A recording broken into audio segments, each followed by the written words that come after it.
Andrea Bocelli is a renowned Italian tenor and singer who has sold over 90 million records worldwide. For most of his career, his name has been tied to music and nothing else, but recently Bocelli started making headlines for reasons you might not expect. So what's going on with Andrea Bocelli, and why is he suddenly back in the news? Early life. The farm boy who refused to stop. September 22, 1958.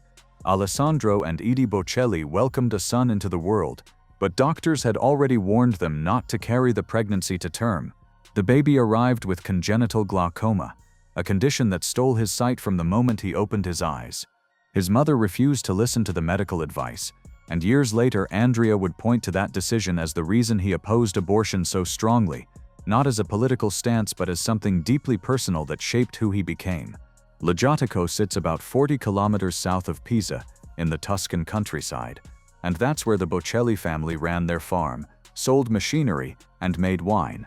Andrea grew up alongside his younger brother Alberto, in a world of fields and tools, and daily routines that had nothing to do with sold-out concert halls. Nobody looking at that quiet farm life would have predicted what came next. Music arrived before words could explain it.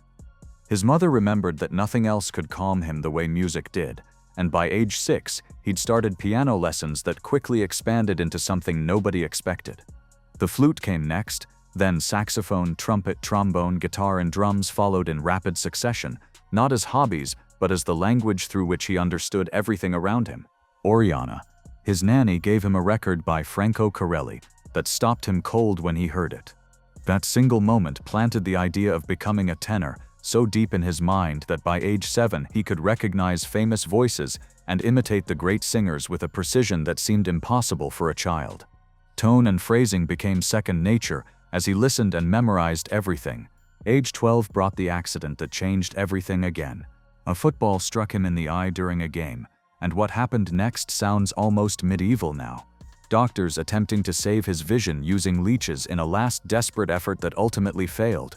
Complete blindness arrived, and with it most people would have assumed his life would shrink. The opposite happened. Braille let him read music, piano remained his constant companion, and the physical passions that had always driven him refused to die just because his eyes no longer worked. Cycling continued. Horseback riding became a passion he described with words like fearless and drawn to danger, and speed gave him the independence he craved. Looking back, he spoke about refusing shelter, pushing limits, riding alone, and feeling free in ways that blindness couldn't touch. Singing never stopped. Small villages near his home heard his first concerts, and at 14 he won his first competition performing O Sole Mio at the Margherita d'Oro in Viareggio. The win felt quiet at the time, but it confirmed what he already knew somewhere deeper than conscious thought. The pull of music grew stronger every day, but Bocelli chose the sensible path anyway. Secondary school ended in 1980, law school at the University of Pisa began immediately after, and piano bars became his evening job to pay for everything. Those dimly lit rooms sharpened his voice while paying his bills, building confidence in ways neither he nor anyone watching could fully appreciate at the time. The piano bar circuit brought him Enrica in 1987, the woman who became his first wife, and eventually he finished his law degree and spent a year working as a court-appointed lawyer. Paper said his life looked stable, respectable, and entirely predictable. Music had other plans, patient and certain, waiting for the moment he'd finally listen. The recording that changed everything. 1992 arrived without fanfare, bringing a recording session that was supposed to be routine. Zucchero, the Italian rock singer, needed a tenor voice for a demo tape of his song Misere, and the recording had one purpose: to convince Luciano Pavarotti to perform it. Bocelli walked in as a placeholder, an unknown piano bar singer brought in almost as an afterthought. Pavarotti heard the tape and surprised everyone by urging Zucchero to keep the unknown singer instead of replacing him. More than that, he insisted the song be recorded with Bocelli, and that decision redirected an entire life in ways no career plan could have predicted. Miserere spread across Europe when it released, not through marketing campaigns but through something that sounded lived in rather than manufactured. That quality carried Bocelli onto Zucchero's 1993 European tour, where audiences watched him step from the duet into solo moments standing alone to sing Nessun Dorma night after night. The reaction said everything. This wasn't novelty. This was presence that couldn't be faked.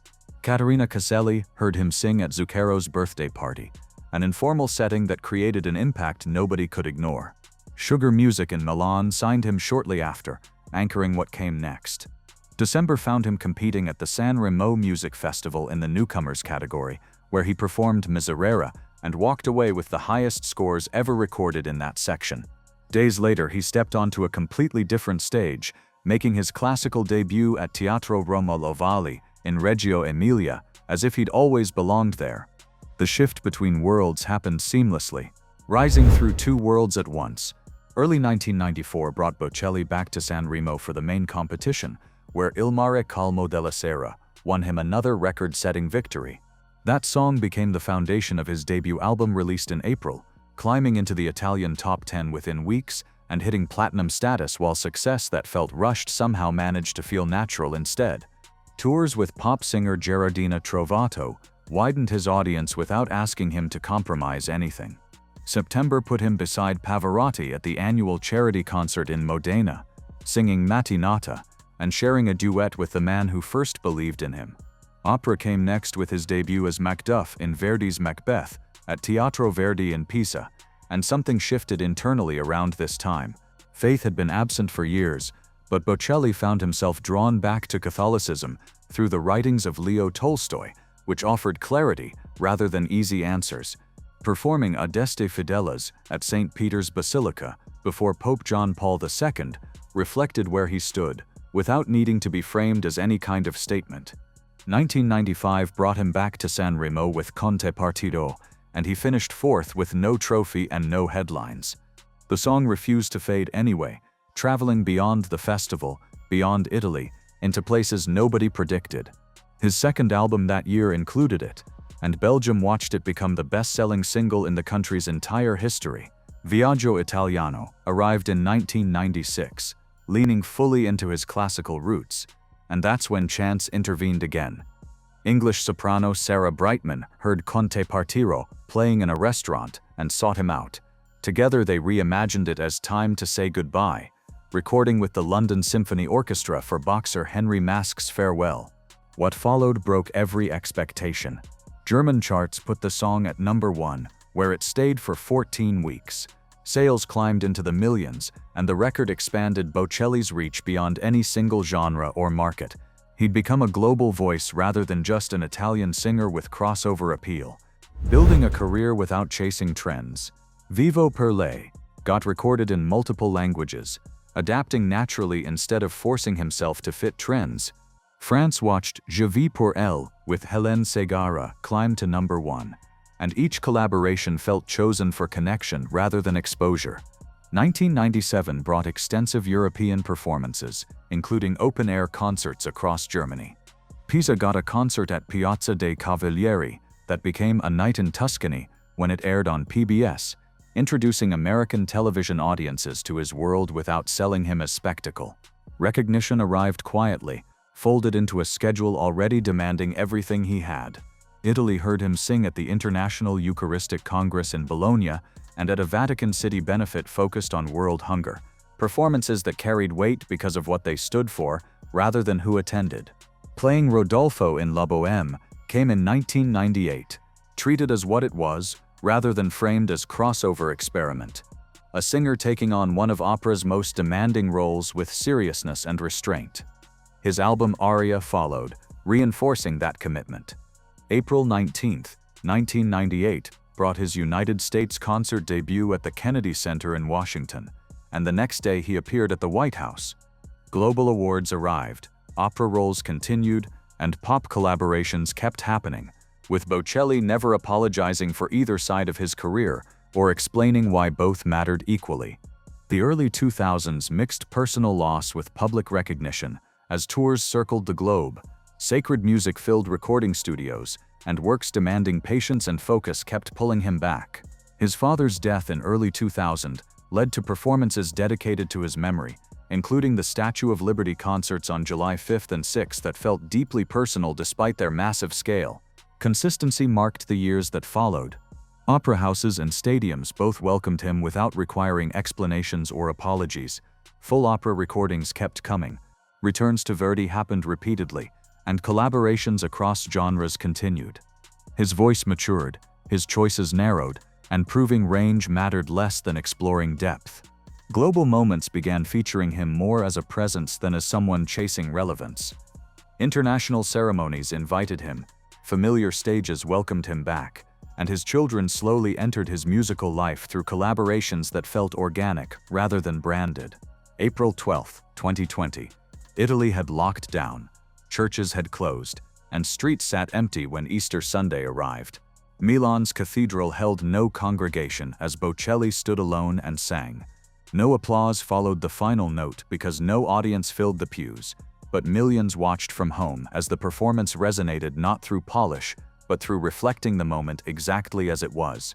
Faith and reflection shaped the albums he released in the years since. Royal ceremonies, national celebrations, and historic anniversaries kept featuring his performances. 2024 brought him back to Lahatico for concerts marking 30 years of his career, gathering voices from across generations and genres while the center remained unchanged. Music has continued to unfold at its own pace throughout everything, with Bocelli never chasing noise but trusting that the right moments will always find the right voice. The moments when controversy found him. Global fame rarely comes without scandal, but Bocelli's career has stayed remarkably free from it. That doesn't mean controversy never touched him, just that when it happened, the moments stayed brief and complex, shaped more by public reaction than by anything he'd actually done. 2017 brought the first real test during a political moment that left no room for neutrality. Rumors started circulating that Bocelli would perform at Donald Trump's presidential inauguration, and the online reaction exploded immediately. Fans pushed back hard, social media filled with criticism and disappointment, and calls for boycotting his music escalated quickly, turning a possible performance into a public test of values. Trump struggled to secure major performers for the event, as many artists appeared wary of associating with a presidency that had already divided audiences. Bocelli found himself pulled into that tension whether he wanted it or not. Reports said Trump approached Bocelli personally after a Madison Square Garden performance, asking him to participate. Sources close to the situation described Trump as a longtime admirer who'd hosted Bocelli at Mar-a-Lago before, and the invitation reflected familiarity rather than ideology on its surface. Backlash came swift anyway. Performing at the inauguration would signal support even if none was intended, fans argued, and the boycott hashtag gained traction within days. Behind the scenes, Bocelli reportedly stepped back, with an anonymous source describing him as overwhelmed, getting too much heat, choosing to decline. Another account suggested Trump himself advised against proceeding, concerned about damage to Bocelli's relationship with his audience. Either way, the outcome stayed the same. Bocelli didn't perform, offered no outrage, made no defiant statement, and said little publicly. The moment passed, leaving behind a reminder that silence can be self-preservation. The controversy faded quickly, not because it lacked intensity, but because Bocelli refused to feed it. 3 years later, his name resurfaced, this time tied to something far more sensitive. 2019 brought allegations of sexual misconduct against Spanish opera singer Plácido Domingo from more than 20 women, describing a pattern of inappropriate behavior spanning decades. Fallout arrived immediately as Domingo withdrew from United States performances and resigned from his Los Angeles opera leadership role, while institutions distanced themselves and reputations got reassessed in real time. Bocelli chose to speak. An Associated Press interview carried his defense of Domingo, not by dismissing the seriousness of allegations, but by questioning how moral judgment was being applied.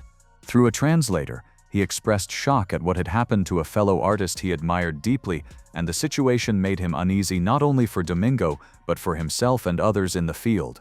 The fear he raised echoed beyond opera. The idea that an accusation alone could end a career overnight before any legal resolution. He imagined someone accusing him of misconduct from years earlier and instantly watching doors close, stages disappear, and partnerships dissolve, and to him that possibility felt absurd. Morality and artistry existed in separate spaces, he argued. Unless Domingo faced conviction for a crime, The allegations shouldn't determine his artistic standing, and if conviction came, his moral judgment would change, but his artistic judgment would remain separate. History fills itself with artists whose personal lives were flawed, while their work endured independently, and in his view, moral judgment belonged in courts and in conscience, while art lived elsewhere. Response came mixed. Some saw his comments as measured and philosophical, while others felt they minimized the voices of those who'd come forward. What mattered most was that Bocelli never attempted to center himself as victim or provocateur, speaking plainly while knowing full well the position wouldn't please everyone. European institutions, including the Salzburg Festival, continued working with Domingo, citing the absence of new legal findings. The divide between public opinion and institutional response widened, and Bocelli's remarks became part of that broader conversation about power, accountability, and legacy. Both moments stand out not for controversy itself, but for restraint. Bocelli never used outrage to generate relevance, never pivoted his image, never postured. Pressure made him step back, and belief that silence would imply agreement with something he didn't accept made him speak. That approach has kept his public life remarkably steady. Headlines catch his name occasionally, but rarely for behavior, misconduct, or chaos. Instead, it surfaces when the world tries placing him inside debates larger than music. Most measures show an artist who walked through fame without collecting scandal along the way. When controversy brushes past him, it tends to say more about the moment than about the man. The same clarity, patience, and focus that shaped his career also shaped his personal life, and he approached matters of the heart with the same attentiveness and care he brought to navigating public pressure. The love story that started in an empty room. Andrea Bocelli and his wife, Veronica Berti Bocelli, understand what it takes to make a relationship endure, but their story began with chance rather than intention. Enrica Cinzotti came first. They met while he sang in piano bars early in his career, married in June 1992, and had two sons, Amos in 1995 and Matteo in 1997. Their marriage ended in 2002, but Bocelli stayed deeply involved in their lives, keeping the connection with his sons steady and present. 2002 brought Andrea's first encounter with Veronica at a party on a rainy evening. She was 18 and hadn't intended to attend, but circumstances brought her to an empty room where she sat by a piano, filling the silence with her voice. Bocelli heard her, and her singing stopped him in his tracks, so he sent a friend to invite her to join him. Conversation flowed effortlessly when they met. Music and life became their topics, and the connection formed so immediately that they moved in together that very night. Their 25-year age difference never created an obstacle, Andrea believed, noting that such gaps ran common in his family and often made relationships simpler rather than complicated. Marriage didn't come rushing in.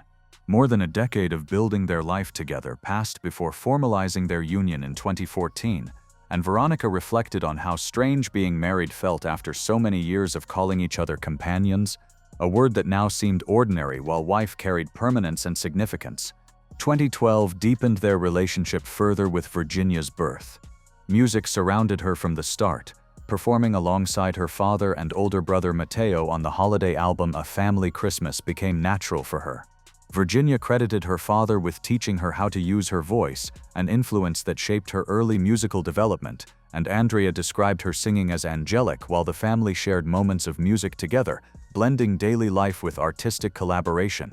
March 21, 2014, Virginia's second birthday, brought Andrea and Veronica's marriage at an intimate ceremony at the Sanctuary of Montenero in Livorno, Italy. The event stayed quiet, attended only by close friends and family. Veronica wore a white silk gown by Ermanno Cervino, with her dark hair cascading in loose curls, while Andrea chose a blue Corneliani suit. And the simplicity mirrored the life they'd built, careful, deliberate, and shared fully. Music has remained central to their bond. Duets together included Something Stupid in Italian, and later Cheek to Cheek, bringing harmony into both their personal and professional lives. Veronica appeared in Andrea's 2024 Christmas special, Christmas with Andrea Bocelli and Friends, performing with Virginia and opening the show as a family, emphasizing their shared love for music and each other. Andrea has spoken about the qualities that make their relationship endure beyond the stage. Chemistry, mutual understanding, and harmony matter, he emphasized. Physical connection holds vital importance, and a relationship thrives when intimacy opens doors to something beautiful, interesting, and full of life, because without it, love risks becoming stagnant or routine. These principles guide how they navigate life together, both as partners and as a family. Villa Alpamera, their Tuscany home, shows this philosophy in action. Andrea purchased the pink seaside mansion in the late 1990s and restored it from its previous life as a hotel, envisioning it as elegant yet unpretentious space, large enough to accommodate living, working, making music, and hosting friends.